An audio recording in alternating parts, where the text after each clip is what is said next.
Good morning friends. चलिए आज LSB coaches के बारे में बेसिक जानकारी डिस्कस करते हैं। ये जो मैंने ड्रॉ किया है ये पूरा एक पोर्शन जो है ये क्या है, ये एलएसबी कोच है। ठीक है, ये पूरा एलएसबी कोच हो गया। इसमें ये जो आप दिख रहे हैं ये यहाँ से यहाँ तक का पोर्शन, ये फीडर जंक्शन बॉक्स है और ये दूसरा फीडर जंक्शन बॉक्स है।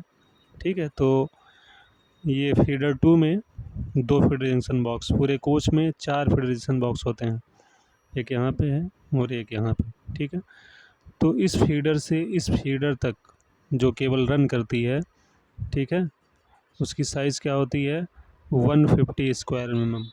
ठीक है, उस केबल की साइज़ क्या होगी 150। पहले ये 120 थी, अभी इसको रिवाइज करके 150 कर दिया गया है, 120 से 150। ठीक है, और ये जो सारी केबल होती हैं ये यहाँ से यहाँ तक डायरेक्ट इस फीडर से इस फीडर तक पहुँचती हैं, बीच में कहीं पर भी ब्रेक नहीं होता है। और ये केबल किससे रन करती हैं, तो एल्युमिनियम की पाइप होती है। ठीक है, उसी के थ्रू यहाँ से यहाँ तक रन करती हैं, बीच में कहीं पर भी तार में ब्रेक नहीं होता है। पाइप अलग अलग पोर्शन में अलग अलग साइज़ की पाइप होती हैं।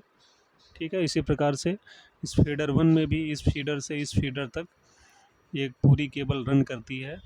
ये जो है 3 फेज़ 4 वायर सिस्टम होता है। 3 फेज़ 750, 3 फेज़ यानी कि RYB, यानी कि रेड येलो ब्लू। न्यूट्रल जो होता है वो 95 स्क्वायर mm का होता है। ठीक है, तो यहाँ तक क्लियर है। इस फीडर से दूसरे फीडर तक जो है ये केबल यहाँ से यहाँ तक रन करेगी 24.5 मीटर की, और दूसरे फीडर से भी यहाँ तक जो है 24.5 मीटर की जो है 4 केबल रन करेगी। 150 की रहेगी 3, और न्यूट्रल 95 स्क्वायर mm का, वो ब्लैक कलर का होता है। ठीक है, अभी चूँकि जो भी सप्लाई दूसरे कोच से आ रही है वो इस फीडर से इस फीडर तक पहुंच गई आपके इस फीडर केबल से। ठीक है, तो अब कोच में सप्लाई कैसे पहुंचेगी। कोच में सप्लाई लेने के लिए आप क्या करते हैं, किसी एक तरफ के फीडर से, एक तरफ के दोनों फीडर से, यानी यहाँ पे इस दोनों फीडर से दिखाया गया है, यहाँ से 4 वायर और यहाँ से 4 वायर लूप करके हम जो है इस पैनल पे लाते हैं। ये पैनल है, ठीक है, ये ठीक है, ये बैटरी फ्यूज बॉक्स यहाँ दिख रहा है, पैनल यहाँ दिख रहा है, यहाँ पे लाएंगे। ठीक है, इस फीडर जंक्शन बॉक्स से यहाँ तक, और इस फीडर जंक्शन बॉक्स से यहाँ यहाँ तक लाएंगे। ठीक है, ये क्या है, ये 4 वायर है, 3 फेज 4 वायर। यहाँ पर भी RYB और ब्लैक। ये लेकिन केबल की साइज़ क्या होगी, इस केबल की साइज़ होती है 25। ठीक है, यहाँ पे केबल की साइज़ क्या होगी 25 स्क्वायर mm। ठीक है, यहाँ से इस पैनल तक, यहाँ से इस पैनल तक, और इस पैनल पे कहाँ पर ये केबल इंटर करेगी, डिस्कनेक्टिंग एंड अर्थिंग डिवाइस में। ठीक है, चलिए, तो कोच में और भी कुछ इक्विपमेंट्स लगे रहते हैं, जैसे कि ये आपका ट्रांसफार्मर हो गया, ये हो गया RBC बॉक्स या URBC, ये बैटरी बॉक्स हो गया। ठीक है, ये बैटरी बॉक्स हो गया, ये बैटरी फ्यूज बॉक्स हो गया। ठीक है, ये ट्रांसफार्मर, ये URBC। ठीक है, और ये HV पैनल, ये HV पैनल। ठीक है, तो यहाँ तक जो है चीज़ें क्लियर हैं कि कोच में 4 फीडर जंक्शन बॉक्स हो गया, ये PP साइड में 2, NPP साइड में 2। ठीक है, इस फीडर जंक्शन बॉक्स से इस फीडर जंक्शन बॉक्स तक केबल जो है रन थ्रू करती है, बीच में कहीं भी ब्रेक नहीं होता है। दूसरे फीडर से भी यहाँ से यहाँ तक केबल रन थ्रू करती है, बीच में कहीं भी ब्रेक नहीं होता। अब कोच में सप्लाई लेने के लिए क्या करते हैं, किसी एक तरफ के दोनों फीडर से किसी एक तरफ के यहाँ से जो है आप 4 वायर और यहाँ से 4 वायर लूप करके ले जाएंगे। ठीक है, उसको नीचे शो किया हुआ है यहाँ पे, यहाँ देखिए, ये डिस्कनेक्टिंग एंड अर्थिंग डिवाइस में। ठीक है, ये इंटर करेगा, यहाँ पे इंटर करेगा, यहाँ पे इंटर करेगा। ये क्या है, डिस्कनेक्टिंग अर्थिंग डिवाइस। ये क्या है, डिस्कनेक्टिंग अर्थिंग डिवाइस है। इसमें एक हैंडल होता है, इसको आप चाहें तो ऑन ऑफ कर सकते हैं, इसको ऑफ कर देंगे तो पूरी सप्लाई आगे की बंद हो जाएगी। ठीक है, डिस्कनेक्टिंग डिवाइस को ये कोच में यहाँ पे दिखाया गया है। अगर पैनल यहाँ पे है तो डीएनडी यहाँ पे होती है, यहाँ से एक वायर आ जाएगा और यहाँ से एक आ जाएगा। ठीक है, यहाँ से डीएनडी में और इधर से डीएनडी में आ जाएगा, यानी कि दोनों नेट 1 नेट 2 के तार यहाँ पे आ जाएंगे। ठीक है, तो ये कितने का हो गया, 25 स्क्वायर mm का RYB और ब्लैक। ठीक है, और यहीं अंडर फ्रेम से ही, ठीक है, यहीं से एक तार निकल करके चला जा रहा है आपके ऊपर जो पैनल है। ठीक है, वहाँ पर नेट 1 और नेट 2 यानी कॉन्टेक्टर को सिलेक्ट करने के लिए कंट्रोल वायर चला जाता है। वो 3 कोर का वायर है, 1 स्क्वायर mm का एक कोर होता है। ठीक है, तो 2 केबल वहाँ तक पहुँच जाएंगी, उससे आप दोनों कॉन्टेक्टर को अपने ऑन कर सकते हैं। कॉन्टेक्टर कहाँ पे है, नीचे दिखाया गया है। ये देखिए सप्लाई वहाँ से फीडर से निकल करके यहाँ पे डीएनडी पे आती है। ये 25 की केबल हो गई।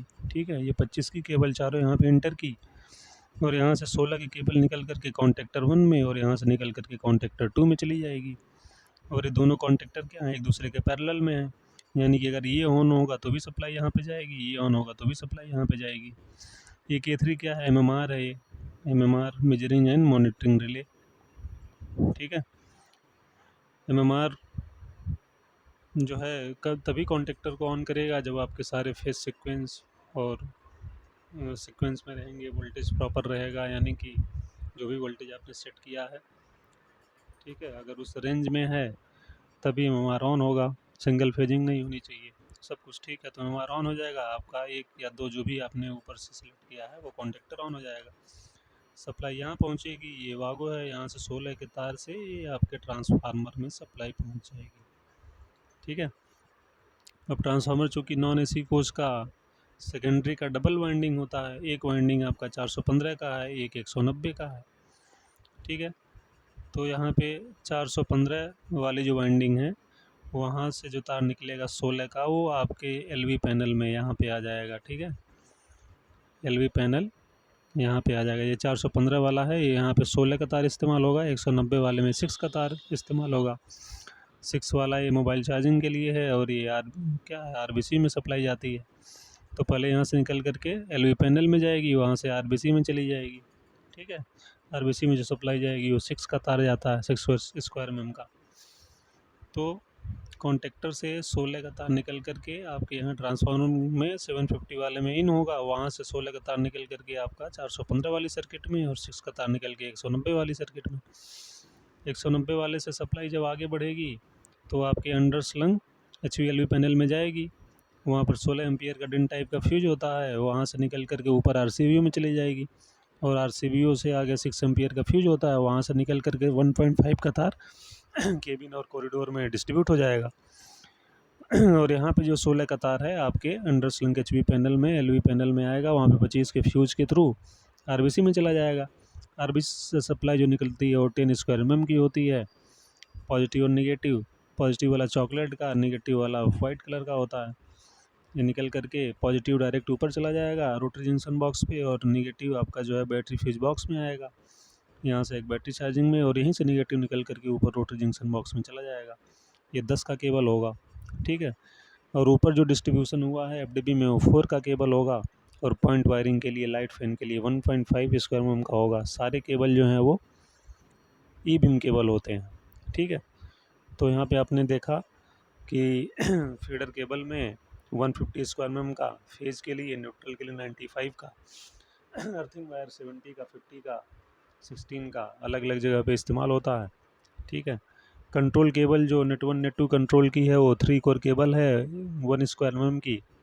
ठीक है, उसमें से 2 कोर आप यूज करते हैं, एक स्पेयर रहता है। ठीक है, इसी प्रकार से मोबाइल वाले सर्किट में 6 स्क्वायर mm का जो है वायर आपका वहाँ RCBO तक पहुँचेगा, वहाँ से फिर फ्यूज़ के थ्रू 1.5 का तार आपके केबिन कॉरिडोर साइड में रन करेगा।